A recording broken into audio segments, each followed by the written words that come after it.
ইত্তাকিল মাহারিম তাকুন আ'বাদান নাস।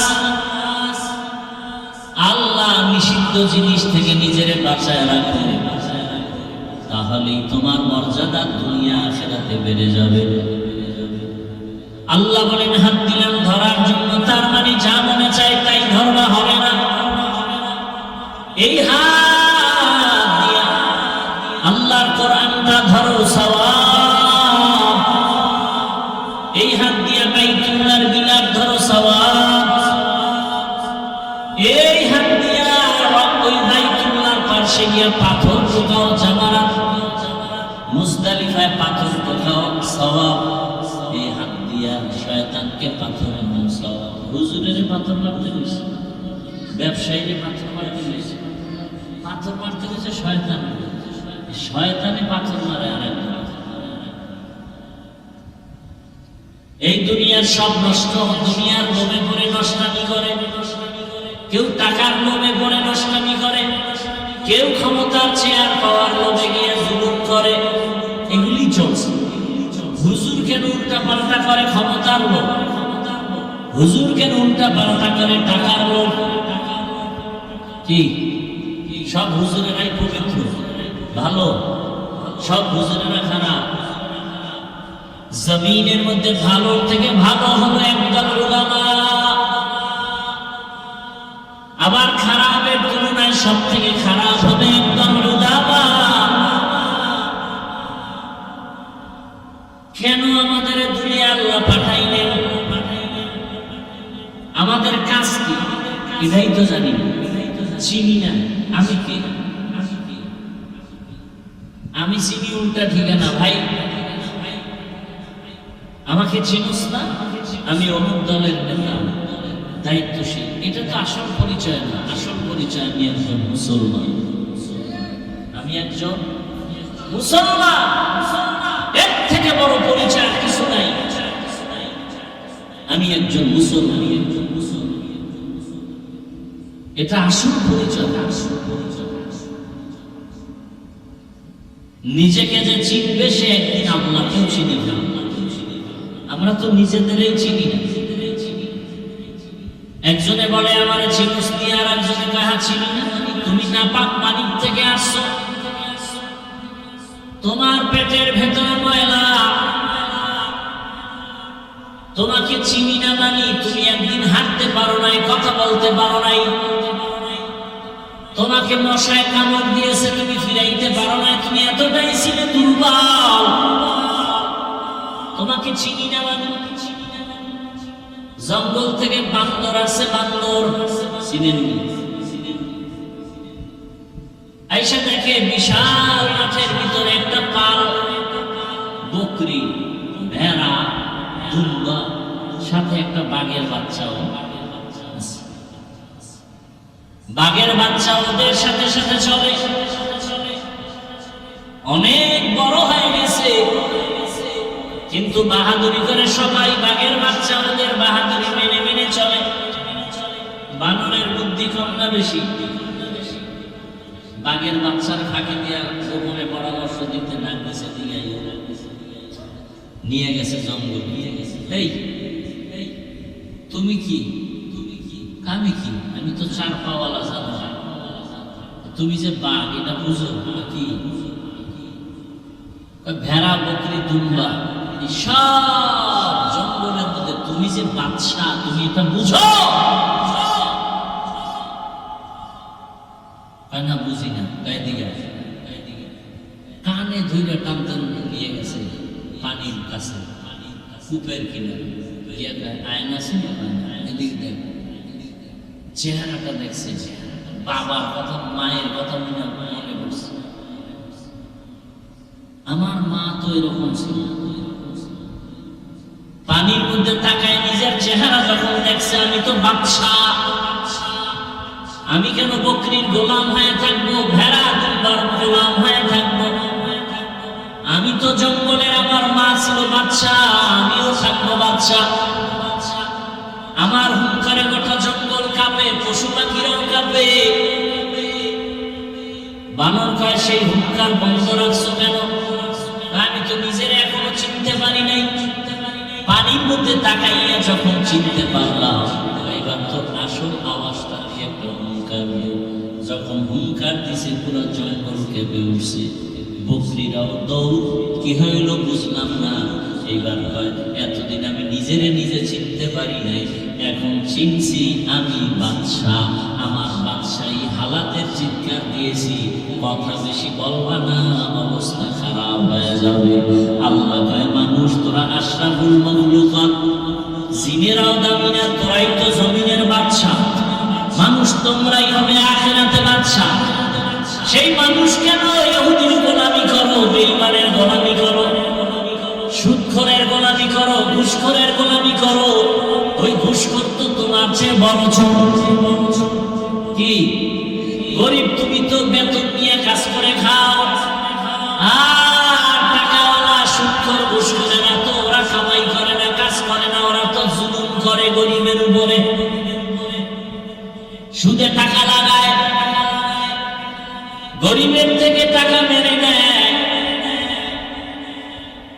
কত গরিব কিস্তি দিতে পারে না, মরিয়া যাইয়াও কবরের সামনে কবরে যেতে পারে না। ব্যাংকের এনজিও সদস্যরা দায়িত্বশীলরা শেখায়, এতটা কিস্তি বাকি, সব আদায় করো, তারপরে কবর হবে। কি শুনতেছি আমরা ইউনুস সাহেব নাকি যে কয়েকদিন ছিল এনজিওরা 50 বছর আগে গেছে, যারা একেবারে কথা বলতে পারে। আপনারা জানেন না, খ্রিস্টান মিশনারি চট্টগ্রাম পার্বত্য অঞ্চলগুলোতে কি পরিমাণ মুসলমানকে টাকার লোভ দেখায় খ্রিস্টান বানাচ্ছে। ছেলেকে খ্রিস্টান বানায় দিচ্ছে।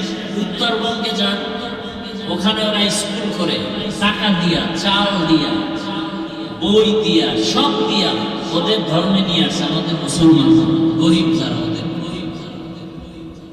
ওদের স্কুলে পড়াচ্ছে। একজনে বলল, ওদের রানের চিপার মধ্যে ওদের পুরুষ যেই যে কি লিখলেন তো বুঝিও না, চিহ্ন দিয়া দেয়। তার মানে তুমি টুপি পরলে কি হবে, তোমার গোস্তের ভেতরে শরীরে পুরুষের চিহ্ন লাগে। তুমি সেজদা দিলে কি হবে? কবুল হবে না আল্লাহর কাছে একটা সেজদা। আর আমরা এখানে আরামে খাই আর ঘুমাই, নামাজ না পড়লেও দিল পরিষ্কার, ঈমান তাজা। বড় কঠিন হালাত আমাদের।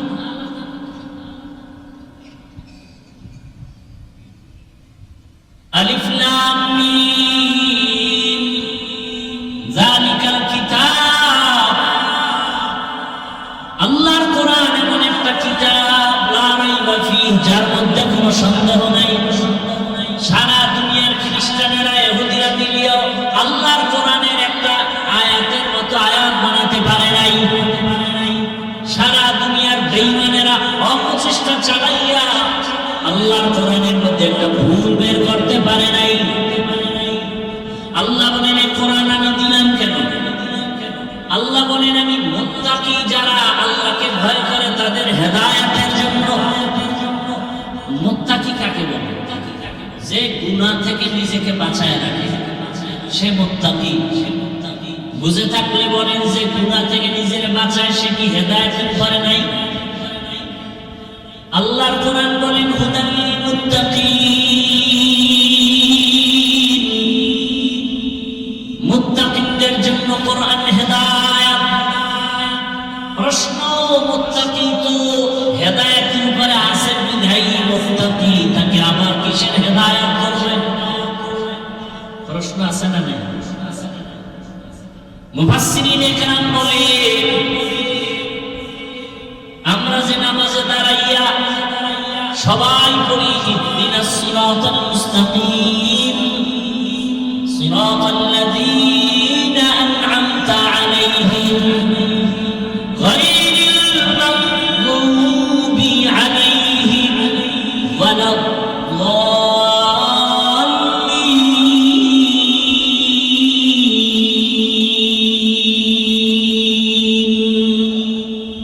আল্লাহর হেদায়েতের কাছে আমরা দোয়া করি, হেদায়েতের উপরে মজবুতি দাও। ইহদিনাস সিরাতাল, হেদায়েত দাও, জান্নাতে সহজে পৌঁছার হেদায়েত দাও। আরে নামাজে দাঁড়াইছি হেদায়েত ছাড়া? আমরা সবাই আয়াতটা কখন পড়ি? নামাজে না? নামাজি ব্যক্তি তো হেদায়েতের এই মোবাইল বইবেন দূরে, তাও চোখের সামনে। নামাজে দাঁড়াইছি তো হেদায়েতের উপরে আছি, আবার কেন বলি আমাকে হেদায়েত দাও? মুফাসসিরিনে কেরাম বলেন হেদায়েত পাইয়া যাওয়াটাই সফলতা না, হেদায়েতের উপরে মজবুত হইয়া থাকাটা সফলতা। কত আলেম হেদায়েত পেয়েছে কিন্তু এখন আর মজবুত নাই, টাকার লোভে, ক্ষমতার লোভে। কত আলেম হেদায়েত থেকে বিচ্যুত হয়ে গেছে, লাইনচ্যুত হয়ে গেছে। একজন আলেমের নাম আমি বলবো না, পড়ার মতো পড়ছে, ব্রেন কেমন, চেহারা তেমন, সুদর্শন সুপুরুষ, ঢাকা ঐতিহ্যবাহী মালিবাগ মাদ্রাসার ছাত্র। যে কেউ মালিবাগ মাদ্রাসায় ঢুকতে পারে না, ভর্তি বড় কঠিন। সে অনেক বছর আগের কথা, সেই সময়ের ছাত্র, বড় কঠিন। হাফেজে কোরআন, শুধু মাওলানা না, তারপরে তার একটা যোগ্যতা মুফতি। নামের মুফতি না, মূলত কাজের মুফতি।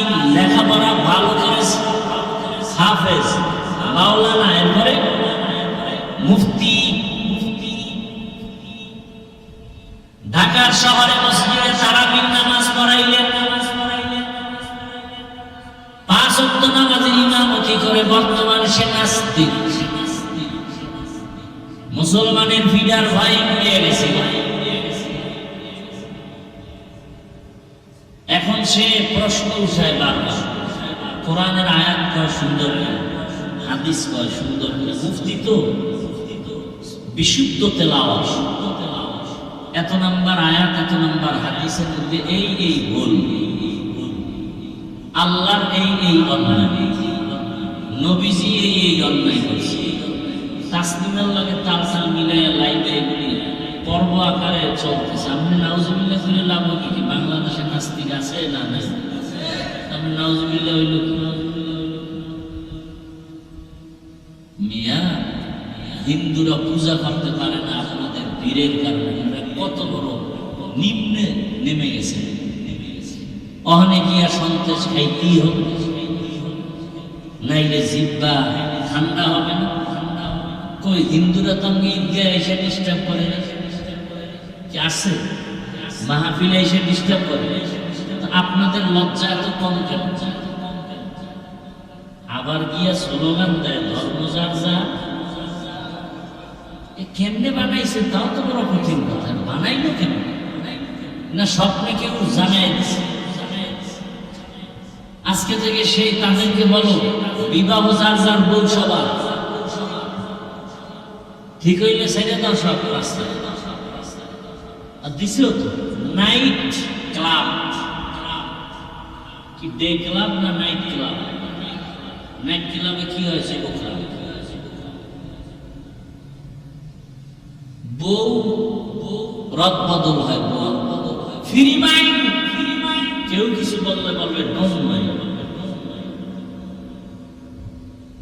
এ কথা বলার কোন ইমাম সাহেব বলুক না, এই কথা আগামী যুগে সূর্য ডুবার পরে শুনবে গাই দিয়া হবে। কি খবর বলবে? এক মাসের ছুটি। কি কারণ? বলবে শিয়ালের হাতে মুরগি আমার। শিয়ালের হাতে মুরগি দিলে যা হয়, সুদখোর ঘুষখোরের হাতে মাদ্রাসার চাবি, মসজিদের চাবি দিলে তাই হয়। দিছে কে? জিবরাইল। সব এখানে বসে বসে ভোটের আগের রাইতে জনমের মতো খাইয়া টিপটা দিয়ে দিছে, যা তোরা মত, লাইসেন্স। এই আঙ্গুল কাটা যায়, আঙ্গুলের দাম নাই। সারা দুনিয়াতে মানুষ, এত কোটি মানুষ, কারো আঙ্গুলের টিপের সাথে কারো মিল, তাহলে এটার কত দাম? আমার এই একটা টিপের দাম আছে না? তাহলে সেই টিপটা তুমি যেখানে মনে চায় সেখানে দাও। কয় টাকার লোক? 500 টাকা না? একটা মুরগি কিনতে লাগে 1000, একটা খাসি কিনতে 20,000, আর আশরাফুল মখলুক ভোটের আগের রাত্রে বিক্রি হয় 500 টাকা। এটা ছাগলের চেয়েও খারাপ, এটা পশুর চেয়েও খারাপ।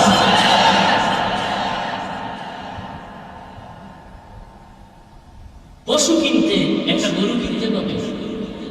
1 লাখ। তোমার দাম 1 লাখ থেকে কম। তুমি যেহেতু বিক্রি হবো, অন্তত গলায় একটা রশি লাগায় বলতো আমার 1 লাখ থেকে একটু বেশি দিও, কারণ আমি ছাগলও না গরু, অন্তত আমার 500 টাকা বেশি দিয়ে কিনে না। লজ্জা মুসলমান। এই বয়ান কে করবে? করার মানুষ নাই, বলার মানুষ নাই, শোনার মানুষ নাই, বিরোধিতা করার মতো বেয়াদবের অভাব নাই।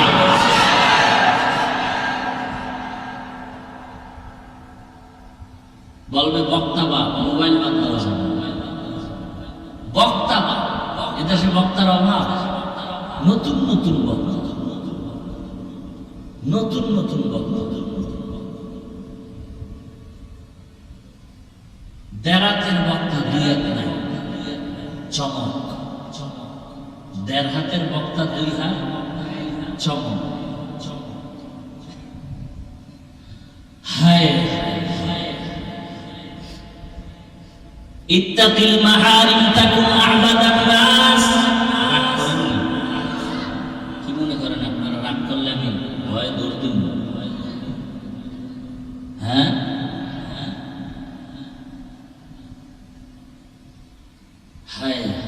এই আমগো ওলামায়ে কেরাম, মাদ্রাসা, হাফেজে কোরআন, আলেম ওলামা, এদের মাধ্যমে এখনো বাংলাদেশটা এখনো শান্তিতে আছে।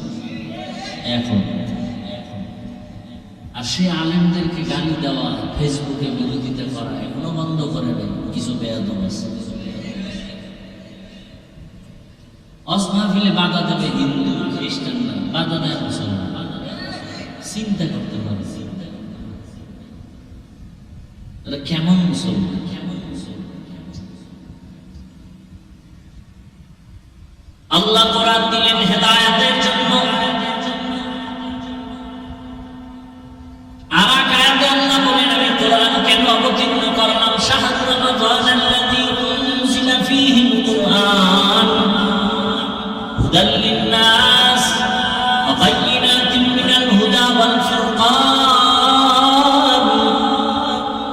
রমজানে কোরআন অবতীর্ণ করলাম গোটা দুনিয়ার মানুষের হেদায়েতের জন্য। সূরা বাকারার শুরুতে বলল মুত্তাকিনদের হেদায়েতের জন্য,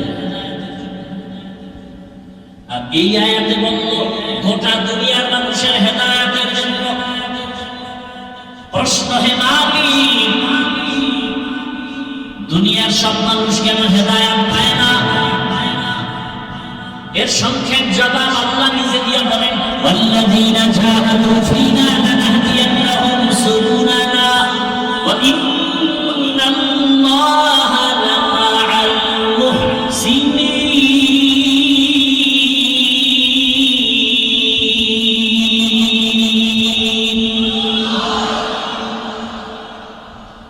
আল্লাহ তাআলা বলেন যারা চেষ্টা করে হেদায়েতের আমাকে পাওয়ার জন্য, আমি তাদের জন্য হেদায়েতের পথ খুলে দেই। কোরআন দিলাম সারা দুনিয়ার মানুষের হেদায়েতের জন্য, কেন মানুষ হেদায়েত পায় না? জবাব হলো এই মানুষ হেদায়েত চায় না। দেখেন আমরা নামাজ পড়ি, রোজা রাখি, এরপর আপনাদের কাছে মাপ চাই, কষ্ট পাইলে মাফ করে দিয়ে। কতটা ভয়, এটা ভয় না যে যদি কষ্ট পান আল্লাহ তো বেজার হয়ে যায়। তাহলে আমি নামাজ, রোজা, টুপি, দাড়ি সব ঠিক রেখে এরপর আপনাদের কাছে মাপ চাই, নামাজ পড়িরাও আল্লাহর কাছে মাপ চাই, আর আপনি নামাজ পড়েই নেই, তাহলে আপনার উপায় কি? মূলত আপনি আল্লাহর কাছে হেদায়েত চান না, চাইলে তো নামাজ পড়েন। আল্লাহ বলেন যে হেদায়েত চায় না আমি তাকে হেদায়েত দেই না। মান ইয়াহদিল্লাহু ফাহুয়াল মুহতাদ ওয়া মান ইউদ্লিল ফালান তাজিদ লাহু ওয়ালিয়্যান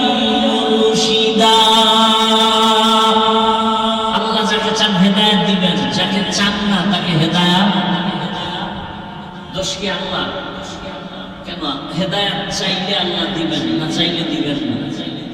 আল্লাহ যদি হেদায়েত চান তাকে দিয়েই দিবেন। ওমর রওনা দিছে নবীকে জবাই করতে গিয়ে হেদায়েত, আর আবু জাহিল 13 বছর নবীর বয়ান শুনে এক জায়গায় খাইয়া লইয়া হাতের মুষ্টির মধ্যে পাথর নিয়ে কয়, এই আব্দুল্লাহ সন্তান বানবে বলো আমার হাতের মুষ্টিতে কি আছে? হাতের মুঠায় কি আছে? পাথর। নবী বলেন আমি জানি না। কেন? আমি গায়বের মালিক। গায়বের মালিক কে?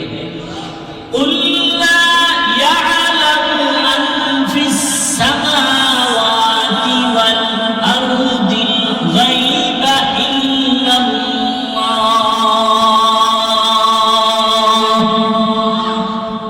হে নবী আপনিই বলেন, আসমানের বাসিন্দারা কেউ গায়ব জানে না, জমিনের বাসিন্দারা কেউ গায়ব জানে না। কে জানে? নবীকে আমি জানি না। তবে নবী বললেন, মুরব্বীর হাতে যা আছে ওটা আওয়াজ দিত, পাথরগুলো কালিমায় শাহাদাতের আওয়াজ দিল, জোরে জোরে আওয়াজ দিছে। আবু জাহিল পাথরগুলো মাটির মধ্যে ফেলে বলে, বাতিজা তুমি জাদুকর হইলা কম, কপালে কি নেই? আল্লাহ দেয় না, না আবু জাহিল চায় না। আর ওমর নবীরে জবাই করতে গিয়া 27 বছর বয়স। কত? কার বয়স? ওমরের 27 বছর বয়সে তরবারি নিয়ে দৌড়ায় নবীকে জবাই করে। চেহারা দেখে কোরআনের নূর সিনায় লাগলো, তো কালিমাওয়ালা হয়ে গেল। কেমন পাওয়ার বাড়লো? 27 বছর। তোমার বয়স কত? 27। তোমার ইমানের স্পিরিট কই? দাঁড়িয়ে তো ছোট কেন? দাড়ি পুরা ক্লিপ করা সেই গুণা, ছোট করে রাখা একই গুণা। আর নগদ শাস্তি যৌবন শেষ। হারবাল কোম্পানি লাগে দেখা করতে উপায় নেই, সব শান্ত রেডি। আর কপালে বিয়ে আছে কিনা তাও তো আমার শোনে না, কারণ বিয়ে পাশ করার আগেই আমার দেশের ছেলে মেয়েরা বিয়া পাশ করে বিয়া। আর আমাদের দেশে তো এখন আইন এরকম, বাল্য বিবাহ চলবে না। কি কি চলবে? আকাম চলবে। আকাম চলতেছে, ধর্ষণ হচ্ছে, ধর্ষণ,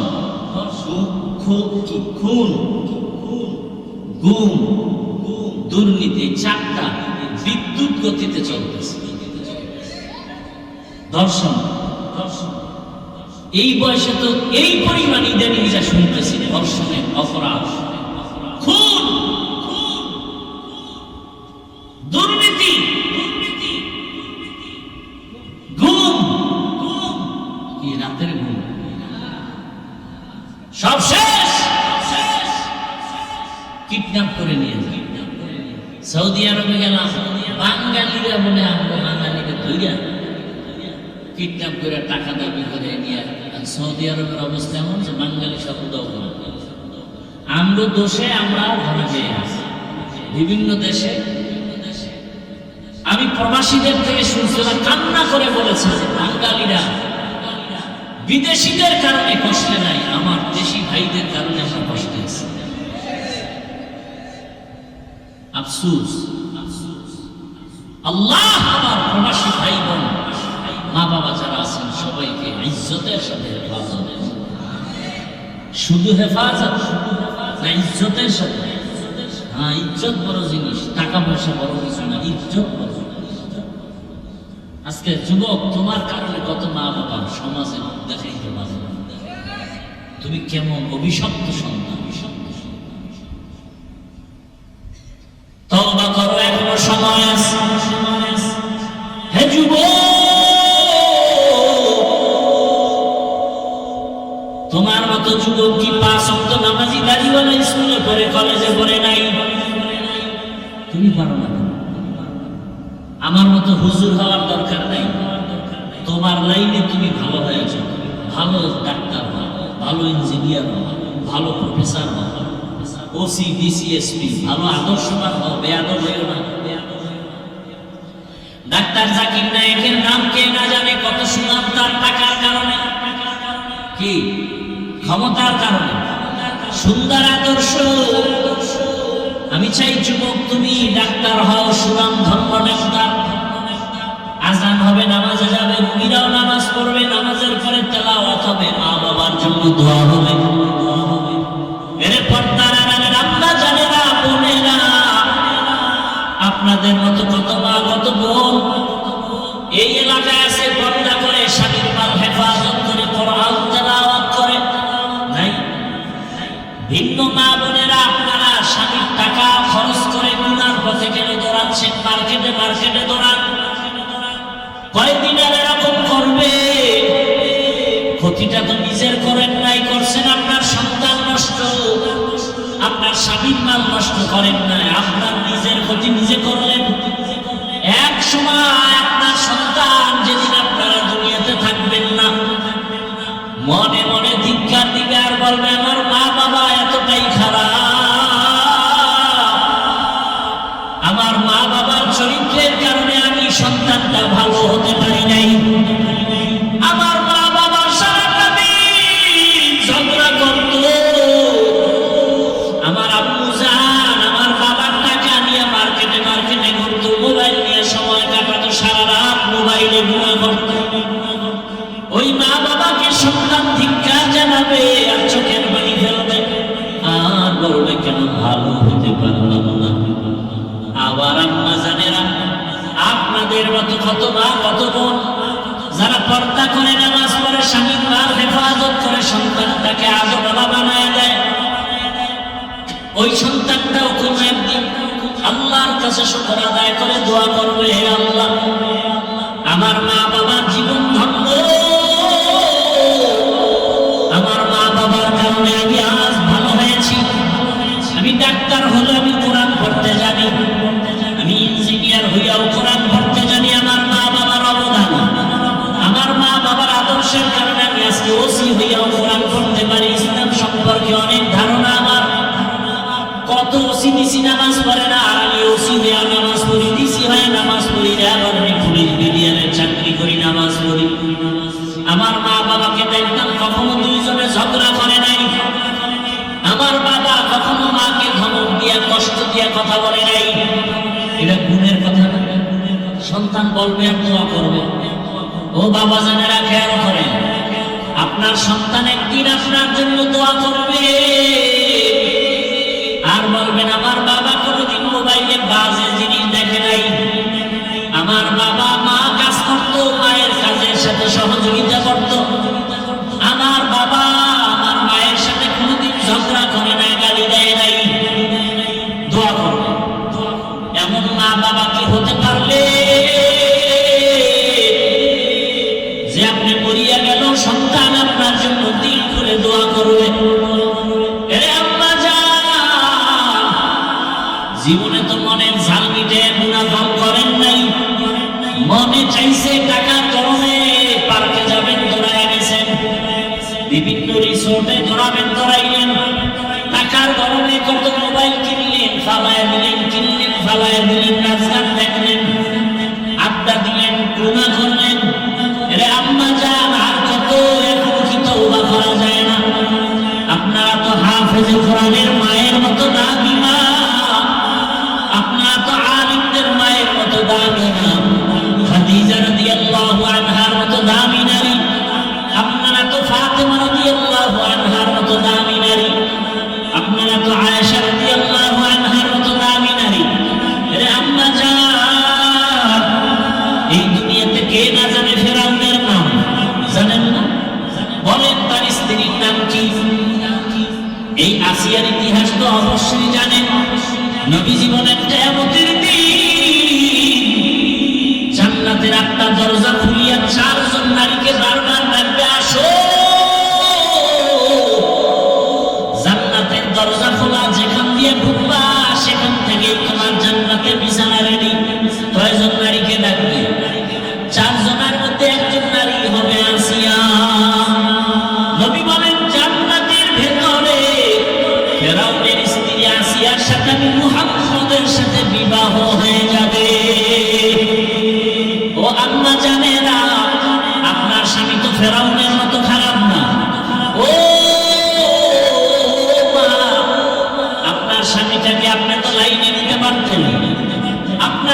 স্বামীটাকে আপনি তো নামাজি বানাইতে পারতেন, আপনি চাইলেই তো সম্ভব। ওই স্বামী তো আপনি নামাজ আদায় করলে স্বামী আপনাকে বাধা দেয় না, আপনি কেন নামাজটা ছেড়ে দিলেন? 5 ওয়াক্ত নামাজ ছাড়া কোনোদিন জীবন সুন্দর হবে না। এবং 5 বেলা নামাজে কোরআন তেলাওয়াত করে। আরে বাদশাহ হারুন রশিদের নাম কে না জানে? জানেননি? বলেন তার স্ত্রীর নাম কি? জুবায়দা খাতুন। তিনি ছিলেন কোরআনে হাফেজা।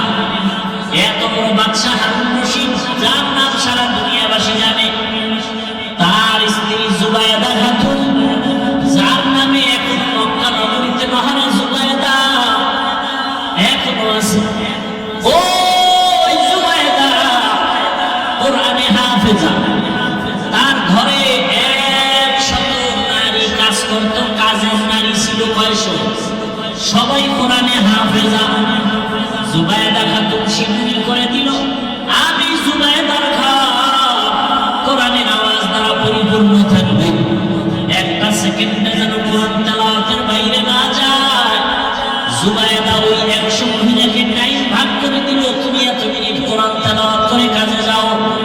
আর একজনকে বলল, তুমি কাজ করো, তুমি কোরআন তেলাওয়াত করো, এরপরে কাজ করো, এরপরে তোমার সিরিয়াল এভাবে দিয়া 24টা ঘন্টা জুবায়দার বাড়ির থেকে কোরআন তেলাওয়াতের আওয়াজ।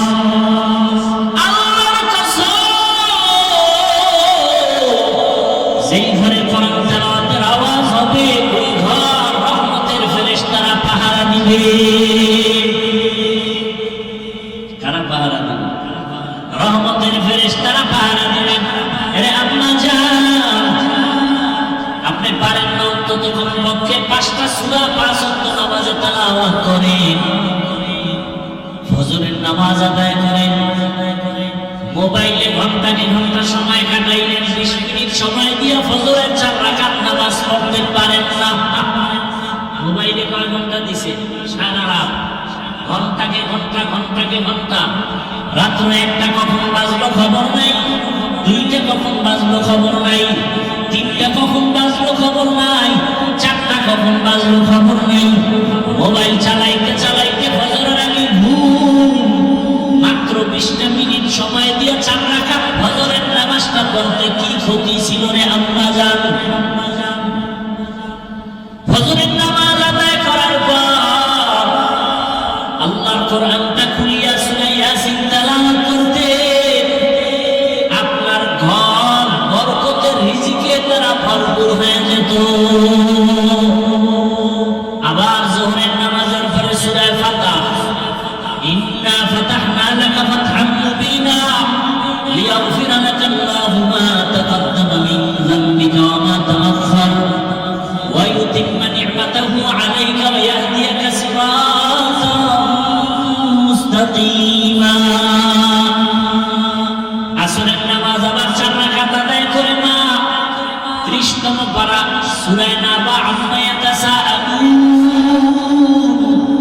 আনিন নাবাইল আযীম আল্লাযী হুম ফীহি মুখতালিফুন। এত বরকতের সূরা। মাগরিবের নামাজ আদায় করতেন 5 রাকাত 20 মিনিট সময়, আবার তেলাওয়াত করতেন সূরা ওয়াকিয়া। ইযা ওয়াকাতিল ওয়াকিয়া লাইসা লিওয়াকাতিহা কাযিবাহ খাফিদাতুর রাফিআ ইযা রুজ্জাতিল আরদু রাজ্জান ওয়া বিসাতিল জিবালু বাসসা। এশার নামাজ 9 রাকাতে 20 মিনিট সময় দিয়ে আবার সূরা মুলকের তেলাওয়াত করবেন। তাবারাকাল্লাযী বিয়াদিহিল মুলক ওয়া হুয়া আলা কুল্লি শাইইন কাদির। কত মজার তেলাওয়াত। এরপরে আপনি নামাজটা পড়ছেন, তেলাওয়াত করছেন, খানা খেয়ে ওযু অবস্থায় ঘুমাবেন, নানকা থেকে ব্লাড দিয়ে ফিরিয়া দরুদ শরীফ পড়তে পড়তে ঘুমাবেন। আল্লাহর রহমত একদিন না একদিন দরুদের বরকতে রাসূলের সাথে ঘুমের মধ্যে মোলাকাত হয়ে যাবে। এরে আম্মা জানেরা, তওবা করেন, আমার আল্লাহর কাছে কয়দিন আর গুনাহ করবেন? বেপরদায় আর কত চলবেন? স্বামীর মাল আর কত খেয়ানত করবেন? সন্তানটাকে আর মতো চালাবেন। এখনই তওবা করেন, সন্তানটাকে ইঞ্জিনিয়ার বানাইলেও যেন কোরআনওয়ালা নামাজি ইঞ্জিনিয়ার হয়। সন্তানটাকে প্রফেসর যদি বানাতে চান, অন্তত কোরআনওয়ালা নামাজি প্রফেসর বানায় যান। সন্তানটাকে ডাক্তার বানাবেন, সন্তানটাকে ওসি ডিসিএসপি বানাবেন, এমপি বানাবেন, কোরআন পড়নেওয়ালা নামাজি এমপি বানান। জীবনটা ধন্য, দুনিয়াও আপনার জন্য ধন্য হবে, আখিরাতও ধন্য হবে। ও আমার যুবক বাবারা, একটু চোখ বন্ধ করে তাকায় দেখো, ঢাকা কলেজের বারান্দায় কত যুবকরা দাড়িওয়ালা পাগড়ি মাথায় কলেজে ক্লাস করে, আছে না নেই? তুমি কেন পারো না? তোমার মতো যুবক রাস্তায় গাড়ি চালায়, 5 ওয়াক্ত নামাজ পড়ে, তুমি পারো না কেন? তোমার মতো যুবক নদীতে নামাজ ধরে নামাজ পড়ে, কৃষিকাজ করে নামাজ আদায় করে, দোকানদারি করে নামাজ আদায় করে, ব্যবসা করে, চাকরি করে, নামাজ ছাড়ে না। কেন তুমি পারো না রে বাবা? আমি কয়েকদিন আগে চট্টগ্রামের এক জেলা আছে, সেখানে গেছিলাম। নামটা বেশি বলা যাবে না, ঝামেলা। মাহফিল ছিল, আবার দর্শনের জন্য একটা জায়গা আছে, ওখানে গেলাম। দেখি ওখানে মেয়ে ছেলেরাও ঘুরে আর ছবি তোলে। আর একটা যুবক ছেলে পাপড়ি চুল, ক্যামেরা নিয়ে ঘুরে আর ছবি তোলে। তো আমি যখন চলে আসবো মাগরিবের আগে, বয়ান রাত্রে, তো এই ছেলেটা এসে সালাম আছে, একটা তোয়ালিয়া দিয়া ওর ওই ক্যামেরাটা ঢাইকা পরে কে, হুজুর কেমন আছেন? ভালো। আমি একজন নাস্তিক ছিলাম, চরমপন্থার নাস্তিক, আপনাদেরকে পছন্দ করতাম না। কেমনে কেমনে আপনার বয়ান, আরো কয়েকজনের বয়ান শুনে আবার আমি ফিরে আসছি। এখন নামাজ পড়ি, আগে নামাজ পছন্দ করতাম না, হুজুরদেরকে পছন্দ করতাম না। আল্লাহ, রসুল, ইসলামের বিরুদ্ধে অনেক কিছু করেছি। আল্লাহ হেদায়েত দিতে কতক্ষণ? আমি যে এতক্ষণ বয়ান করতেছি, একবার কি বলছি ভাই তুমি আমার মতো হুজুর হও? তুমি স্কুলে পড়ো, কলেজে পড়ো, চাকরি করো, ব্যবসা করো, কোনো বাধা নাই, কিন্তু ওখানে থেকে জান্নাতের রাস্তাটাকে সহজ করে চাকরি করো। কত আল্লাহর বান্দারা চাকরি করে, 1 টাকা ওষুধ খায় না, হারাম খায় না, অভাব নাই। এরে আমার আল্লাহর গোলাম, তুমি সুদ ছাড়া চাকরি নাও না, ভালো লাগে না? এখানে সুদ কম, বেনিফিট কম, এই জন্য চাকরি ছেড়ে অন্যদিকে দৌড়ায়। বড় মুসিবত। আরেকজন যুবক বলে, আমি বরিয়ে গেল, হারাম টাকার কাছে যাবো না, চাকরি বা। এক যুবক একটা চাকরি ছেড়ে দিয়েছি, কেন? টাইম মতো নামাজ পড়তে দেয় না, বাপ চাকরি না খায়, কিন্তু এখন ভালো অবস্থানে আছে, টাকা পয়সার অভাব নাই। এরকম ঘটনার কত বড় কম। ও আমার যুবক বাবা, অনুরোধ করে বলি, এখনো সময় আছে, তওবা করো। মনটাকে একটা কথা বুঝাই, আল্লাহর কাছে, আমার কাছে, হে দয়ার মালিক, আমার মতো যুবক স্কুলে পড়ে, কলেজে পড়ে, চাকরি করে, ব্যবসা করে, 5 ওয়াক্ত নামাজ যদি পড়ে, আমি কেন পারি না রে মাওলা? আজকে থেকে তওবা করলাম। জীবনে কত দাড়ি কাটলাম, নামাজ ছাড়লাম, বেপরদার আড্ডায় গেলাম, পার্কে পার্কে দৌড়াইলাম। আজ থেকে তওবা করে ফেললাম, আর নামাজ ছাড়বো না, দাড়ি কাটবো না, বেপরদায় চলবো না, মা বাবার সাথে বেয়াদবি করবো না। ওলামায়ে কেরামের দোয়া নিয়ে, শিক্ষকের দোয়া নিয়ে, মা বাবার দোয়া নিয়ে, নবীজির সুন্নাত অনুযায়ী জীবনটা চালাবো। ও যুবক, যতই বাহাদুরি করো, মা বাবার দোয়া, শিক্ষকের দোয়া, ওলামায়ে কেরামের দোয়া ছাড়া জীবনটা সুন্দর হবে না। ওই মা বাবার দোয়া নিয়ে সামনে এগিয়ে যাও, কারণ মা বাবার চোখের পানি আর দোয়া ছাড়াই চেয়ারে বসতে পারি না। ওই মা বাবার দোয়া, চোখের পানি ছাড়া তুমি টাকার মালিক, বাড়ি গাড়ির মালিক হতে পারো নাই। এই যে কয়েকদিন আগে কোরবানি গেল, ঈদের আনন্দ এখনো কাটে নাই। অনেকে মা বাবা ভাই বোন নিয়ে কত আনন্দ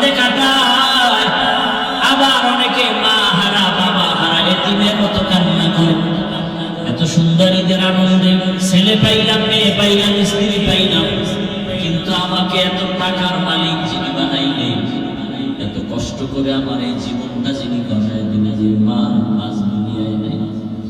আজকে আমার মা থাকলে কোরবানির গোশত মা আমার মুখে তুলে দিতেন, বাবা থাকলে কত আনন্দ পাইতে। মা বাবায় জীবনটা কত কষ্ট করে করে জীবনটা কাটাইছেন। আর আজকে আমার বিল্ডিং, আমার ঘরে ফ্রিজের মধ্যে ফলের অভাব নাই, আর আমার মা বাবা টাকার অভাবে ফল কিনে খেতে পারে না, টাকার অভাবে মাছ খেতে পারে নাই। আজকে আল্লাহ আমাকে এত টাকা পয়সা দিয়েছেন, আজকে মা বাবা খেতে পারে না, তারা কবরে। ও যুবক বাবারা, ও এতিম সন্তানের ওই মা বাবার জন্য 2 ফোঁটা চোখের পানি ছেড়ে দোয়া করো, আর গুনাহ ছাড়িয়া দাও, তওবা করো। যার মা বাবা বেঁচে আছে পাইলে দোয়া দাও, বাবার হাতটা ধরে দোয়া চাইও। আর মাকে পাইলে মাকে বলিও, মা কলিজা বলে দোয়া করো। আর জীবনে কোনোদিন কষ্ট দেব না, বেয়াদবি করব না, গুনাহ করব না, তওবা করে আসছি। জীবনে যতদিন হায়াত পাই তোমাদের খেদমত করে যাব। ও আল্লাহর বান্দারা, তওবা করার মতো যদি নিয়ত হয়, মুনাফিকি না থাকে, খাঁটি তওবার নিয়ত যাদের আছে, দুটো হাত আল্লাহকে দেখায় দেই। আয় আল্লাহ, আমাদের হাতগুলো কবুল করে নেন, তওবাগুলো কবুল করে নেন।